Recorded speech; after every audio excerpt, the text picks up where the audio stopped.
Hello friends, কেমন আছেন সবাই? আজকে আমি রান্না করব ইলিশ দিয়ে বেগুনের তরকারি। ইলিশ দিয়ে বেগুনের তরকারি খাননি এমন বাঙালি খুব কমই আছে।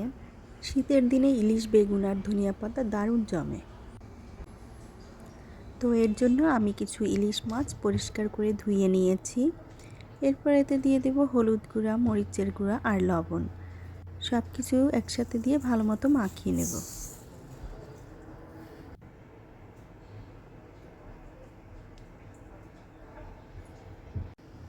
মাখানো হয়ে গেলে একটা ফ্রাই প্যানে দিয়ে দেব তেল।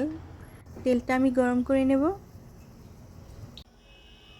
তেলটা গরম হয়ে আসলে একে একে মাছগুলো সব দিয়ে দেব।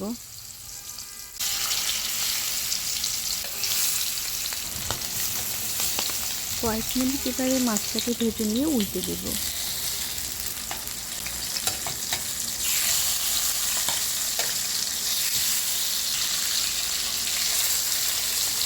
সবগুলো মাছ এভাবে উল্টানো হয়ে গেলে আরও কয়েক মিনিট এভাবে ভেজে নেব।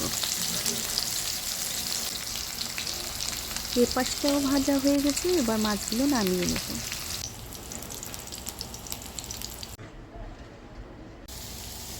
এবার ফ্রাই প্যানে কয়েকটা তেজপাতা আর জিরা ফোড়ন দিয়ে দেবো, আর দিয়ে দেবো পেঁয়াজ কুচি।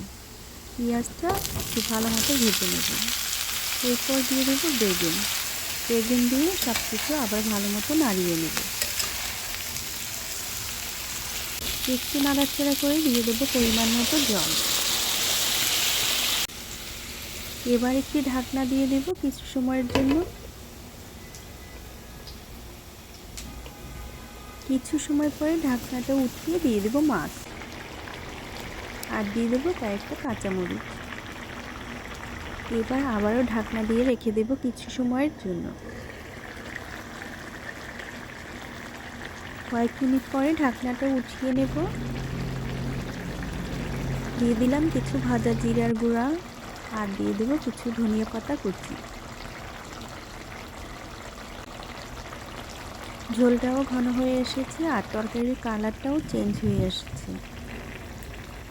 কিছুক্ষণ এভাবে রান্না করে নামিয়ে নেব। হয়ে গেল আমার মজাদার বেগুন ইলিশ ঝোল। এরকম একটা রেসিপি থাকলে নিমিশেই এক থালা ভাত শেষ হয়ে যাবে।